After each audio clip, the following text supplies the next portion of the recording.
Bonjour à vous et bonjour à tous les téléspectateurs d'Afrique Média. Alors à l'approche de l'ouverture de la Coupe du Monde de football, nous voyons que la campagne russophobe n'a pas eu les effets escomptés par ses promoteurs et nous en sommes fort heureux.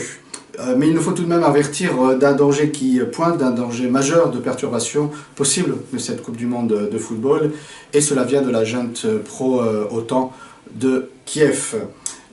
Parce que les déclarations des hommes politiques, les dernières déclarations des hommes politiques ukrainiens, ainsi que les mouvements de troupes de l'armée ukrainienne sur la ligne de front avec les républiques populaires de Donetsk et de Lugansk du Donbass, laissent à croire, laissent à penser effectivement qu'une provocation est possible et est en cours. Alors au programme, on peut imaginer au service minimum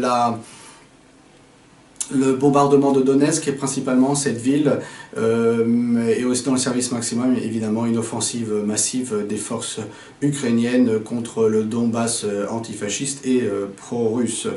Alors, mais tout est possible hein, avec l'armée ukrainienne de l'OTAN, avec les pions de l'OTAN, et il nous faut donc rester attentifs, car ce ne serait pas la première fois que sous la couverture d'événements sportifs internationaux, l'OTAN mènerait une provocation. Je vous rappelle que lors des JO olympiques, donc des Jeux olympiques de Pékin en 2008, l'été 2008, la Géorgie de Saakashvili, le meilleur élève de l'OTAN, ils ont attaqué la petite république d'Ossétie du Sud, du Caucase, à la frontière russe, et c'est l'armée russe qui a dû intervenir pour stopper le génocide qui était en cours.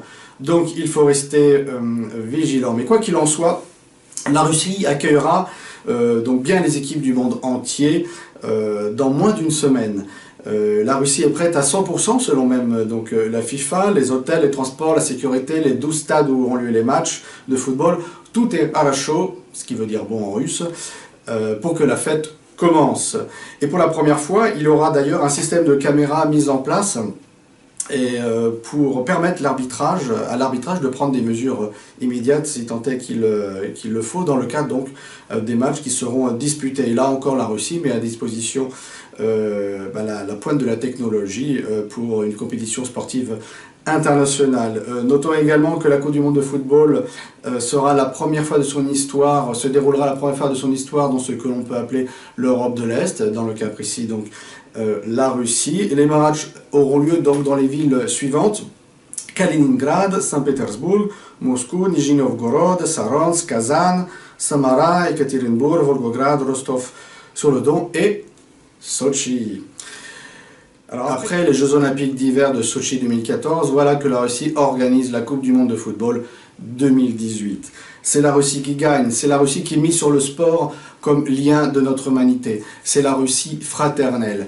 Et si cette Coupe du Monde de football est un symbole, elle n'en est qu'un parmi plusieurs, car la Russie est aussi un pays qui avance et qui gagne malgré les sanctions qui pèsent sur elle.